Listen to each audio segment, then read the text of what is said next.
1 Samuel pasal yang ke-17 ayat yang ke-20. Dan nanti kita akan melihat beberapa ayat yang lain dari 1 Samuel 17 yang kita semua tahu.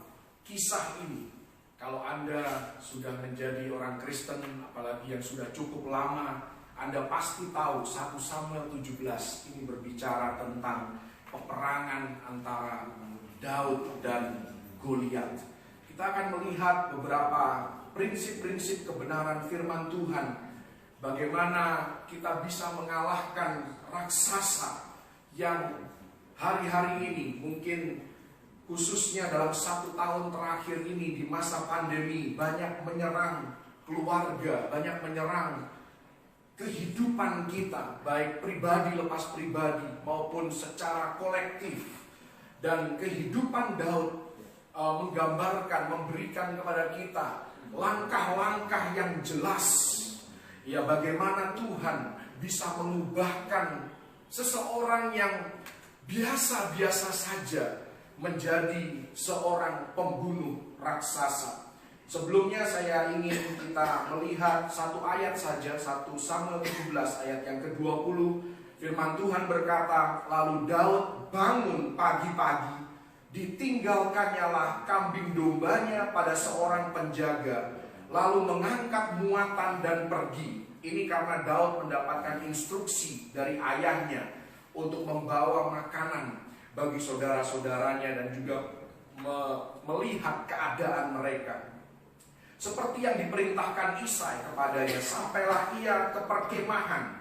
Dalam bahasa Inggris dikatakan mereka berkemah in the trench. In the trench itu artinya ada satu lembah di tempat yang rendah. Nanti saya akan jelaskan tentang signifikansi atau makna daripada tempat yang rendah tersebut. Ketika tentara keluar untuk mengatur barisannya dan mengangkat sorak perang. Sebelumnya saya ingin jelaskan bahwa raksasa di sini melambangkan masalah, dilema yang kita hadapi dalam kehidupan kita sehari-hari.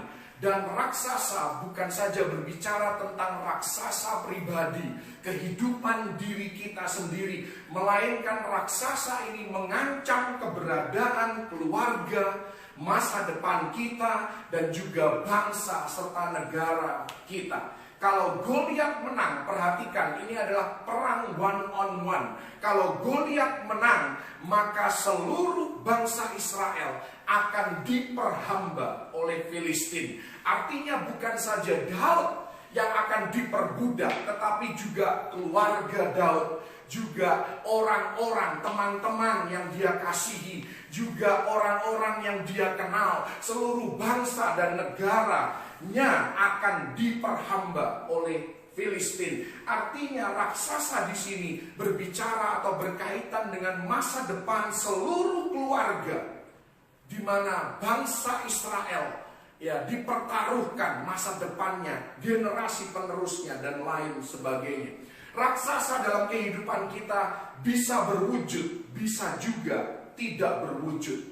Antara lain raksasa bisa berupa keterikatan dengan dosa. Saya mau katakan keterikatan dengan dosa bukan hanya mempengaruhi kehidupan kita sekarang, tetapi juga dapat berpengaruh buruk kepada kehidupan kita di masa yang akan datang. Isu-isu pernikahan, masalah di dalam pernikahan yang tidak terselesaikan dengan baik, itulah raksasa. Mungkin kita punya anak-anak yang pergaulannya salah, itu juga raksasa yang berwujud, yang ada di depan mata kita. Mungkin kita punya kekhawatiran, punya ketakutan, itu adalah salah satu contoh raksasa yang tidak berwujud. Kita hanya bisa merasakannya, sesuatu yang kita khawatirkan, sesuatu yang kita takutkan belum tentu terjadi, tetapi hal itu menyiksa kehidupan kita. Ada juga raksasa ketika kita berupaya dan berusaha menggapai mimpi yang Tuhan taruh di dalam hati kita. Ada satu kerinduan, hasrat yang besar untuk menggapai mimpi itu, tetapi kita tahu ada halangan, ada hambatan, ada rintangan yang harus kita lewati. Itu juga merupakan raksasa di dalam kehidupan kita. Tantangan di dalam bisnis, tantangan di dalam karir, tantangan di dalam keuangan kita. Tujuan raksasa adalah menghalangi kita untuk melakukan kehendak Tuhan, untuk melakukan apa yang Tuhan mau kita lakukan. Dan jika kita ingin Tuhan turut berperang bersama-sama dengan kita, melawan dan mengalahkan raksasa di dalam kehidupan kita, kita harus menyelaraskan diri dan melakukan prinsip-prinsip yang sebentar kita akan pelajari. Dan inilah kualitas yang harus dimiliki oleh para pembunuh raksasa. Siapakah pembunuh raksasa? Anda dan saya sudah ditetapkan oleh Tuhan sebagai giant killers. Anda dan saya sudah dipilih oleh Tuhan untuk menjadi para pembunuh raksasa. Itu yang hal pertama yang harus kita imani, yang harus kita percayai, yang harus kita yakini, dan kita harus hidupi ini. Jadi ini bukan berbicara tentang berusaha untuk menjadi pembunuh raksasa, tetapi benih itu sudah ditanamkan oleh Tuhan. Kita hanya perlu untuk memanifestasikannya. Kualitas ini harus kita hidupi, harus kita jalankan di dalam kehidupan kita. Kehidupan Daud menggambarkan kehidupan pembunuh raksasa. Yang pertama, tadi kita lihat di ayat yang ke-20, 1 Samuel 17, di sana dikatakan bahwa Daud bangun pagi hari. Artinya apa? Pembunuh raksasa itu punya satu karakteristik yang luar biasa, yaitu dia seorang yang disiplin. Daud bangun pagi-pagi.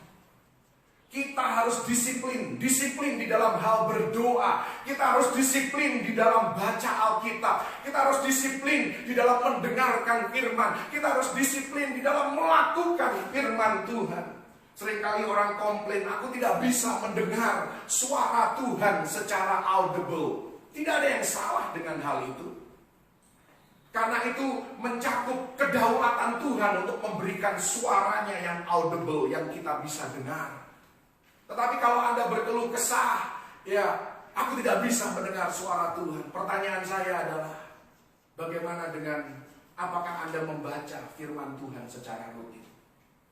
Mulai dengan hal itu, saudara. Kalau Anda tidak bisa mendengar suara Tuhan yang terdengar audible, yang terdengar jelas, mulailah dengan membaca firman Tuhan setiap hari. Membaca Alkitab setiap hari, renungkan, belajar firman Tuhan.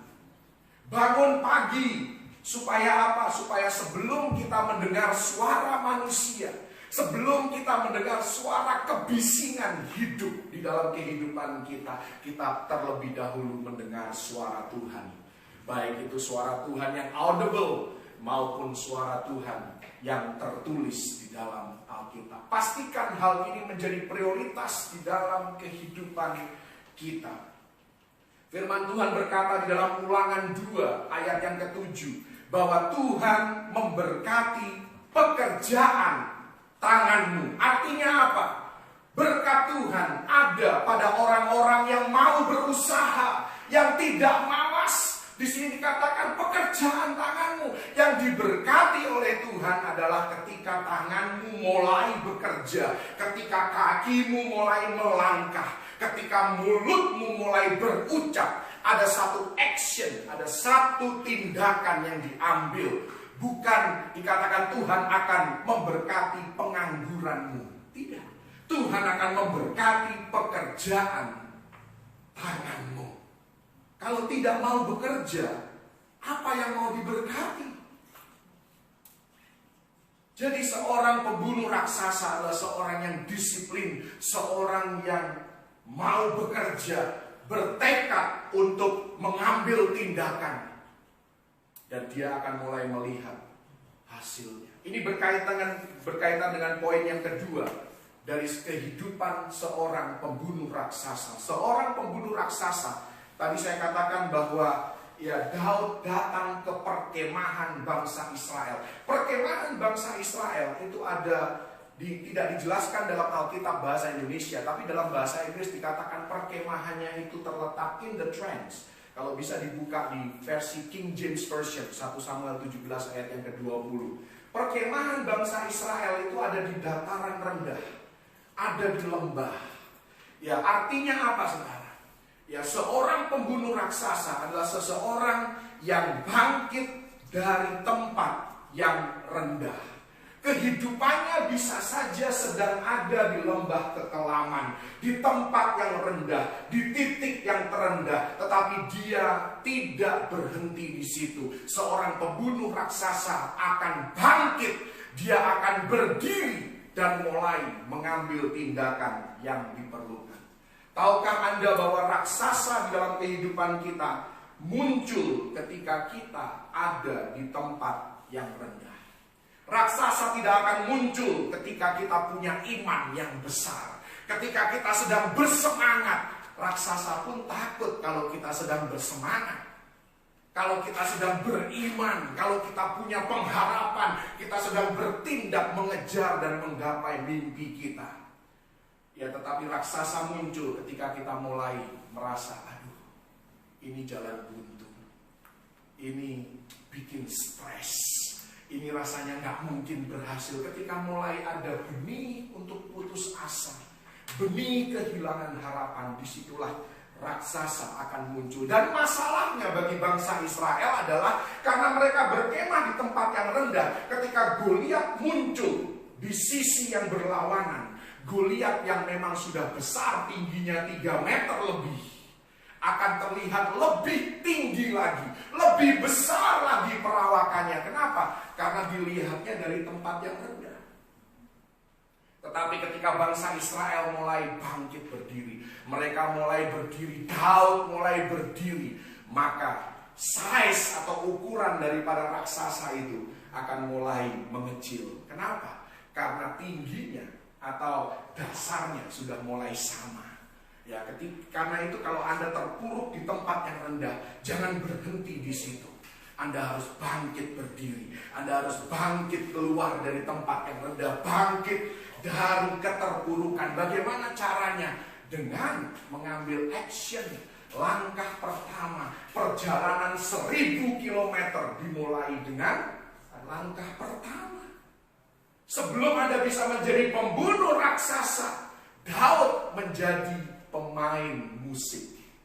Daud menjadi anak yang dilupakan oleh orang tuanya.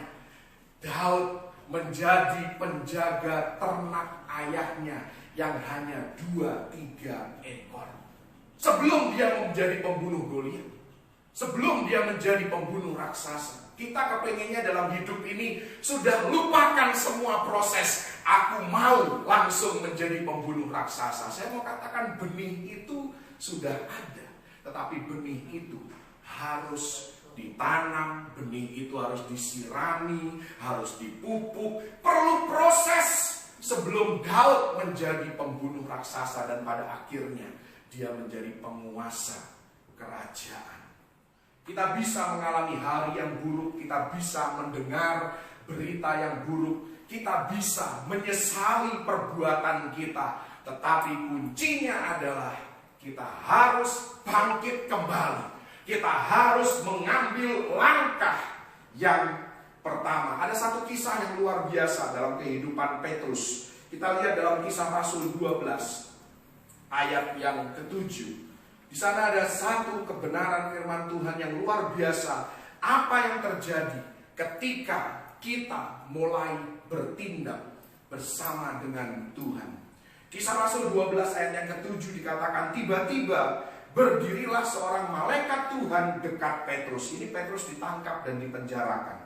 Dan cahaya bersinar dalam ruang itu. Malaikat itu menepuk Petrus untuk membangunkannya. Katanya, bangunlah segera.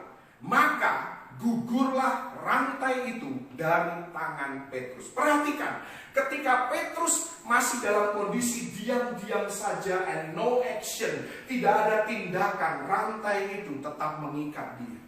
Tetapi ketika Petrus mulai bangun dan dia mulai bangkit, dia mulai mengambil the first step, langkah yang pertama, maka di sini dikatakan rantai itu gugur dari tangan Petrus. Kalau Anda mau ikatan di dalam kehidupan Anda, raksasa di dalam kehidupan Anda jatuh dan terkalahkan, maka hal pertama yang harus Anda lakukan adalah bangun, bangkit. Lalu dikatakan oleh malaikat itu kepadanya, ayat 8, ikatlah pinggangmu dan kenakanlah sepatumu. Emangnya malaikat nggak bisa membantu Petrus mengikat pinggangnya dan mengenakan sepatunya? Saya yakin Tuhan dengan kuasanya bisa memaksa Petrus, ya bisa untuk mengenakan sepatu itu, bisa mengenakan pakaian Petrus. Tetapi di sini engkau yang harus lakukan, kata malaikat itu. Anda dan saya yang harus bertindak. Kalau kita sedang terpuruk, Anda dan saya yang harus memulai step yang pertama. Tuhan memberkati pekerjaan tangan kita. Artinya harus ada pekerjaan yang dilakukan, harus ada sesuatu tindakan yang kita ambil. Ia pun berbuat demikian. Puji Tuhan, Petrus taat. Lalu malaikat itu berkata kepadanya, kenakanlah jubahmu dan ikutlah aku. Perhatikan, langsung kita lompat ke ayat yang ke-10. Setelah mereka melalui tempat kawal pertama dan tempat kawal kedua, sampailah mereka ke pintu gerbang besi yang menuju ke kota. Perhatikan, ketika kita mulai mengambil langkah, kita mulai berbuat sesuatu yang supranatural terjadi. Ayat yang ke-10 dikatakan, pintu itu terbuka dengan sendirinya bagi mereka. Kita seringkali menunggu pintu terbuka baru kita mau bergerak. Firman Tuhan berbeda, saudara. Bertindak dulu, maka engkau akan melihat pintu-pintu terbuka, kesempatan terbuka bagi Anda. Kalau Anda mau bangkit berdiri, bangun dari tidur Anda, bangun dari kemalasan Anda, dan Anda mulai mengambil tindakan yang pertama. Jangan tidak berbuat apa-apa di dalam kehidupan kita, kecuali ketika kita, khususnya ketika kita sedang terpuruk.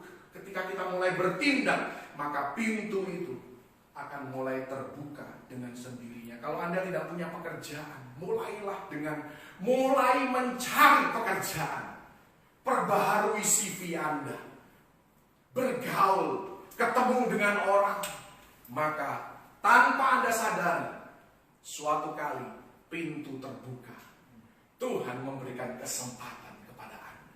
Tetapi kalau Anda sudah gak punya pekerjaan, tinggalnya cuma di rumah, ya di kamar, nonton TV, makanan pun harus diantar ke kamar, ya bagaimana Tuhan bisa memberkati pekerjaan tangan kita? Ya memang orang lain bisa berjuang bagi kita, tentu. Tetapi ya, puji Tuhan kalau ada orang-orang yang begitu peduli dengan Anda, yang mau membukakan pintu bagi Anda. Tapi kalau sudah dibukain pintu, mau apa? Anda tetap mau tidur-tiduran, malas-malasan. Harus bergerak, harus bertindak. Karena seorang pembunuh raksasa mengambil langkah yang pertama untuk bangkit dari keterpurukan. Bangkit dalam doa, minimal di dalam ibadah Anda, minimal di dalam Anda membaca Alkitab, minimal di dalam Anda menyelaraskan diri dengan kehendak Tuhan, dengan kebenaran firman Tuhan. Bangkit dalam pujian, bangkit dalam iman. Lagi susah hidupnya, suruh memuji Tuhan aja susah banget, suruh menyembah Tuhan susah banget. Nanti begitu ya dapat duit banyak, baru wah heboh di depan Tuhan.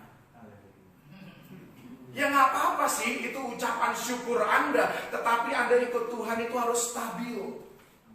Dalam kondisi duka Anda tetap memuji Tuhan. Dalam kondisi suka pun Anda juga harus tetap memuji Tuhan. Ada yang kebalikan juga sih, sudah diberkati lupa sama Tuhan. Itu keterlaluan banget. Seorang pembunuh raksasa tidak lupa diri. Siapa yang menolong mereka, siapa yang membawa mereka kepada kebangkitan.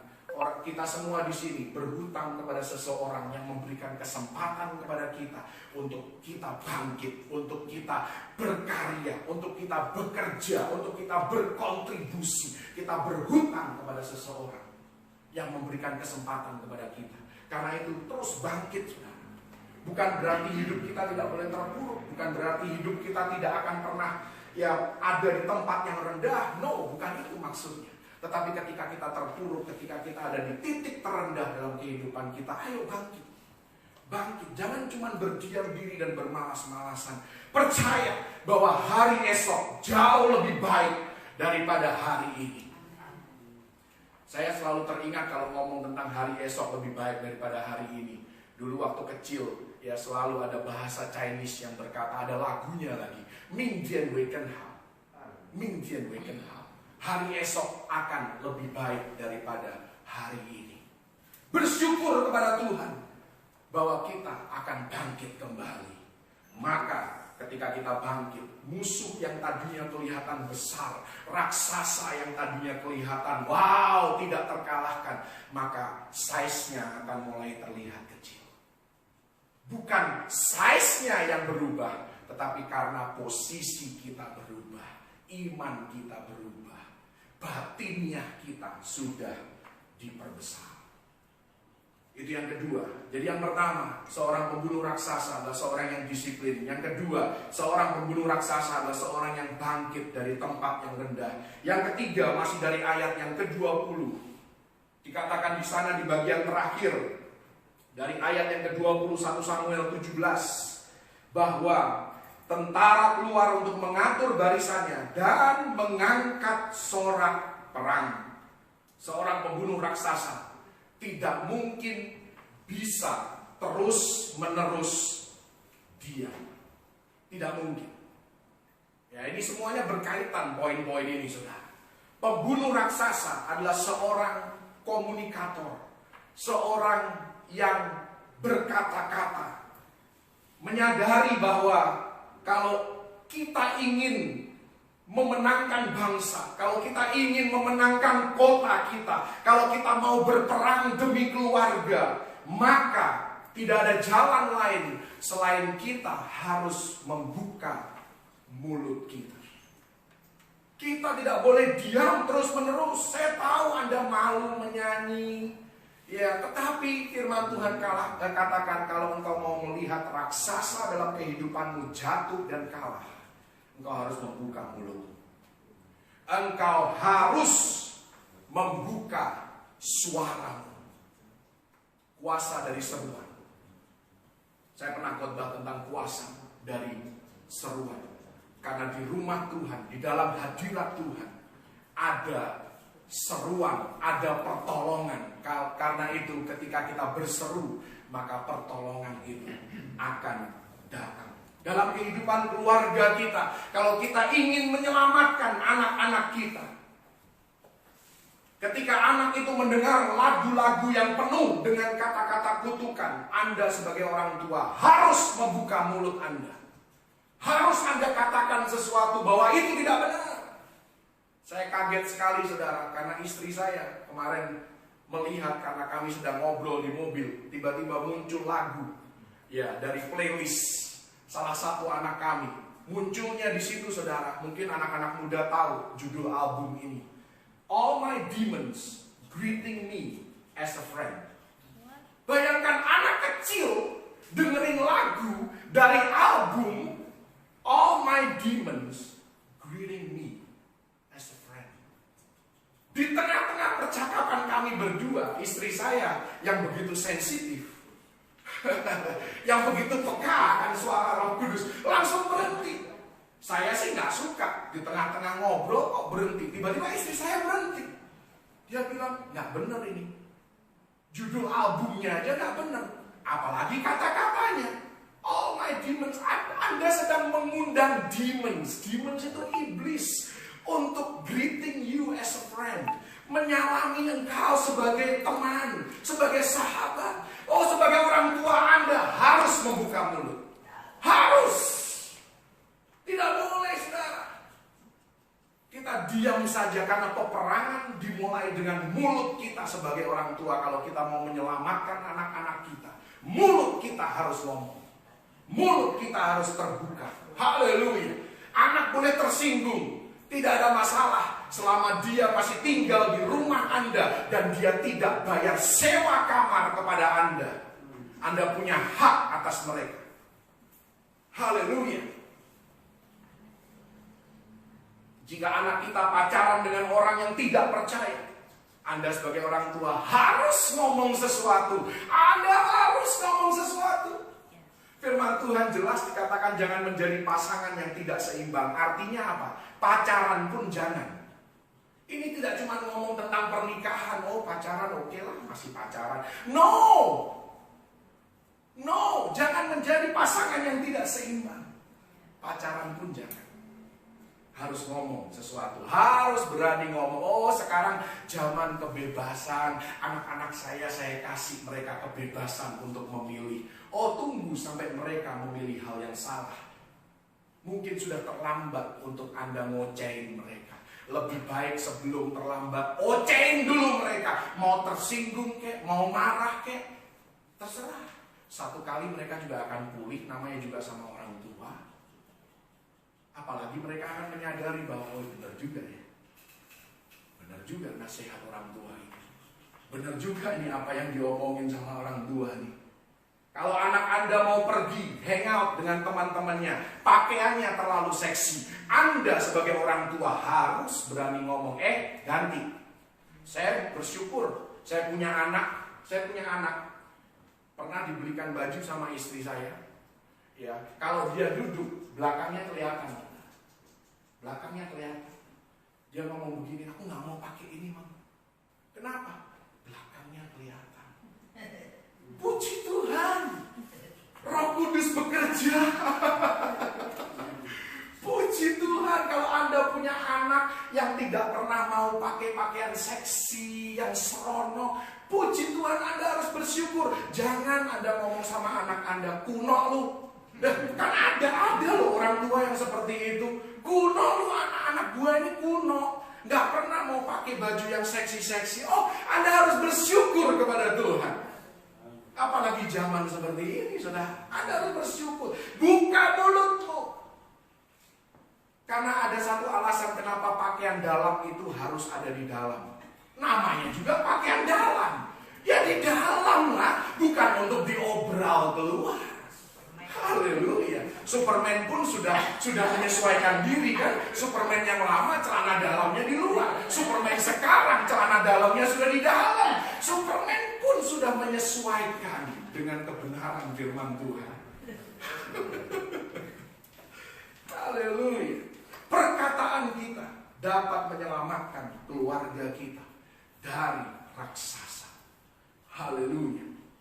Kalau Anda lihat dari 1 Samuel 17 ayat 16, di sana dikatakan bahwa Goliat di pagi hari dia keluar dan dia mulai koar-koar terhadap Israel. Di petang hari dia keluar lagi, dia mulai intimidasi, dia mulai menakut-nakuti orang Israel. Itulah iblis. Iblis mau supaya kita mendengar suara dia di pagi hari ketika kita bangun, dan di petang hari sebelum kita tidur. Suara ketakutan, suara kekhawatiran, suara kepahitan, suara gosip, suara hal-hal yang lain, intimidasi, suara keputusasaan. Itu yang iblis mau. Karena itu kita harus disiplin. Bangun pagi hari, baca Alkitab, dengar suara Tuhan, berdoa kepada Tuhan saat teduh untuk menenangkan jiwa, pikiran, hati kita supaya kita bisa fokus kepada kehendak Tuhan. Jangan dengarkan suara iblis, jangan izinkan iblis terus-menerus bersuara di dalam kehidupan kita. Kita harus lebih sering mengangkat suara kita dalam pujian, di dalam memperkatakan janji-janji Tuhan. Perhatikan di ayat yang pertama 1 Samuel 17 dikatakan bahwa kemah Israel berada di lembah Tarbantin. Lembah Tarbantin adalah di tanah milik Yehuda. Yehuda artinya praise, pujian. Di tempat yang rendah pun Anda harus memuji Tuhan. Ketika Anda sedang terpuruk pun Anda seharusnya lebih sering memuji Tuhan dibandingkan berkeluh kesah, karena perkemahan Israel ada di tanah pujian penyembahan, di tanah Yehuda. Sebagai orang tua, kita mengajarkan banyak hal kepada anak-anak kita. Yang saya mau tanyakan, apakah kita pernah mengajarkan mereka untuk memuji Tuhan? Arti salah satu nama anak kami artinya pujian. Jadi saya selalu dorong dia, ayo nyanyi, ayo memuji Tuhan. Ya, dia malu-malu. Saya tahu dia punya potensi, saudara. Kalau lagi ujian musik di sekolahnya, dia kunci pintu supaya papanya tidak bisa dengar dia ngomong, saudara. Tetapi saya tahu dia punya potensi yang baik. Karena kadang-kadang tanpa sadar dia lagi dengar musik, dia ikutan nyanyi, saudara. Ikutan nyanyi, lumayan juga suaranya. Candace juga, saudara. Ya, Candace ini artinya kaya raya. Iya kan? Bener ya, kaya raya. Oh, glowing, bright. Ya, Lakrista itu artinya kaya raya, saudara. Harmon artinya praise, pujian, penyembahan. Ini yang kami mau tanamkan dalam diri mereka. Ya, musik, lagu-lagu tentunya yang memuliakan nama Tuhan, yang membangun kehidupan mereka. Bagaimana kita bisa mengharapkan anak-anak kita untuk menjadi pemuji dan penyembah kalau kita sendiri tidak memberikan teladan yang baik? Karena itu keberadaan Anda waktu ibadah, ya, ketika dalam kehidupan Anda sehari-hari, ketika menghadapi permasalahan hidup, anak-anak Anda sedang mengamati Anda. Bagaimana orang tuaku bertindak di dalam situasi tertentu. Ujian penyembahan kita memberikan dampak pada generasi penerus kita. Dan saya mau katakan kuasa daripada teriakan, kuasa daripada suara kita. Teriakan berkaitan dengan kemenangan. Yosua 6 ayat 16. Tembok Yeriko itu runtuh karena teriakan, karena seruan. Dikatakan di dalam Zakaria 4 ayat yang ke-7, gunung yang besar menjadi tanah yang rata. Karena apa? Karena seruan daripada Zerubabel yang berkata, grace, grace, kasih karunia terhadap gunung yang besar itu. Akhirnya gunung yang besar itu menjadi tanah yang rata. Di dalam Mazmur 47 ayat yang pertama dikatakan, shout unto God dalam bahasa Inggris with the voice of triumph. Berteriaklah, bersoraklah kepada Tuhan dengan sorakan kemenangan. Haleluya. Satu poin lagi, saudara, yang terakhir. Seorang pembunuh raksasa disiplin, seorang pembunuh raksasa bangkit dari tempat yang rendah, seorang pembunuh raksasa tidak bisa terus-menerus diam. Dan yang terakhir, seorang pembunuh raksasa fokus pada upah. Dia lebih fokus kepada upah dibandingkan resikonya. Dia fokus kepada upah lebih dibandingkan dengan kesukaran dan kesulitan yang harus dia hadapi. Saya tidak punya banyak waktu untuk membaca. Nanti Anda melihat di dalam ayat yang ke-25 sampai ayat yang ke-30 dari 1 Samuel 17. Di sana dikatakan bahwa Daud menanyakan tentang upah yang dia akan dapatkan kalau dia mengalahkan Goliat. Kalau Goliat ini berhasil ditaklukkan, apa sih upahnya? Dan Daud bukan menanyakan upah satu kali saja, 3 kali Daud menanyakan tentang upah itu. Dan itu selalu dijawab dengan jawaban yang sama. Yang pertama, orang yang berhasil menaklukkan Goliat akan mendapatkan anak raja sebagai istrinya.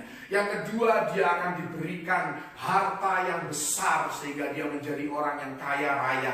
Yang ketiga, ini luar biasa, seumur hidupnya dia tidak perlu lagi bayar pajak. Jadi Daud fokus kepada upah. Karena apa? Karena dia mau mengubah fokusnya dari peperangan kepada upah. Seringkali dalam kehidupan saya capek bekerja. Ya, Anda yang bekerja pasti mengerti artinya capek dan jenuh. Dan kadang-kadang jengkel, kadang-kadang marah, kadang-kadang kecewa, kadang-kadang kepengen berhenti saat ini juga, kadang-kadang kepengen, seandainya aku bisa kaya raya mendadak, dan lain sebagainya dengan berbagai khayalan. Saya pun mengalami hal yang sama. Saya kadang-kadang capek bekerja, apalagi kalau sudah minggu siang sudah mulai gelap menjelang sore sudah menjadi malam. Itu muncul perasaan, aduh, besok Senin lagi. Sanggupkah aku berhadapan dengan hari Senin? Tetapi kemudian saya belajar, saya harus mengubah fokus saya. Jangan lihat bahwa, oh besok hari Senin, saya melihat satu hari nanti saya bisa menyekolahkan anak-anak saya ke luar negeri. Saya bisa membuat anak-anak saya mendapatkan pendidikan yang baik. Saya ubah fokus saya, fokus kepada upah dan bukan fokus kepada masalah. Fokus pada upah lebih daripada fokus kepada resiko dan bahaya dan kesulitan dan kesukaran yang harus saya hadapi dari Senin sampai Jumat, kadang Sabtu, saudara. Dan itu akan mengubahkan batiniah kita, akan muncul semangat, akan muncul sesuatu yang positif untuk bekerja dan berpikiran yang baik. Dan nggak lagi lemes, nggak lagi malas-malesan. Ya, memang sebagai manusia tetap yang namanya Senin pagi pasti saya malas. Ya, Anda jangan terlalu menghakimi saya. Lihat diri Anda sendiri kalau Senin pagi bagaimana. Anda yang bekerja di kantor tentunya. Ya, saya sih malas. Puji Tuhan kalau Anda tidak malas, Anda lebih rohani dari saya. Ya, saya setiap Senin pagi itu perjuangan. Tapi kembali lagi, saya berusaha untuk lebih fokus kepada upah dibandingkan kesukaran yang saya hadapi. Seringkali kita harus mendiamkan suara-suara negatif di dalam kehidupan kita, di dalam batiniah kita. Kenapa bangsa Israel gagal masuk ke tanah perjanjian pertama kalinya? Karena mereka mendengar suara negatif di tengah-tengah mereka sendiri, di antara mereka sendiri, di dalam mereka sendiri. 10 suara negatif yang menenggelamkan 2 suara positif. Akhirnya apa? Mereka tidak bisa masuk ke dalam kehendak Tuhan yang sempurna. Kalau Anda melihat dari ayat yang keempat sampai ayat yang ke-7 dari 1 Samuel 17, kita punya banyak informasi tentang Goliat. Kita tahu berat persenjataannya, kita tahu dia punya pembawa senjata, kita tahu pakaiannya, kita tahu berat daripada pakaiannya, kita tahu ukuran badannya, tinggi badannya, kita tahu banyak hal tentang musuh kita. Kita mendengar banyak hal tentang hal yang negatif yang harus kita hadapi. Tetapi Daud mengubahkan fokusnya. Aku tidak mau fokus kepada semua berita negatif itu. Aku mau fokus kepada upah apa yang aku akan dapatkan kalau aku bangkit, kalau aku bertindak, kalau aku berhasil mengalahkan raksasa ini. Kita tidak pernah mendengar sekalipun tentang anak perempuan Saul yang saya yakin adalah seorang perempuan yang cantik, yang menarik, yang semua orang kepingin untuk menikahi. Tidak mendengar sama sekali tentang anak perempuan Saul. Tetapi Daud mengubahkan fokusnya dari peperangan, dari kesulitan, dari tantangan itu kepada upah yang dia akan peroleh. Karena itu mari seorang pembunuh raksasa akan fokus kepada upah. Saya mau katakan ada upah yang besar kalau kita mau hidup benar. Ada upah yang besar kalau kita mau mempertahankan pernikahan dan keluarga kita tetap harmonis. Ada upah yang besar kalau keluarga kita tetap melayani Tuhan. Ada upah yang besar dan semua apa yang kita lakukan bagi kemuliaan nama Tuhan tidak akan sia-sia. Karena Ibrani 11 ayat yang ke-6 dikatakan God is a rewarder. Tuhan adalah pemberi upah bagi mereka yang sungguh-sungguh mencari Dia, melayani Dia, sungguh-sungguh tunduk kepada firman kebenarannya. Dan bagi Anda orang tua yang bergumul bagi anak-anaknya, Yeremia 31 ayat 16 dan 17, saya akan tutup dengan 2 firman ini. Yeremia 31 ayat 16 dan 17. Beginilah firman Tuhan, cegahlah suaramu dari menangis dan matamu dari mencucurkan air mata, sebab untuk jerih payahmu ada ganjaran. Demikianlah firman Tuhan, mereka akan kembali dari negeri musuh. Masih ada harapan untuk hari depanmu. Demikianlah firman Tuhan, anak-anak akan kembali ke daerah mereka.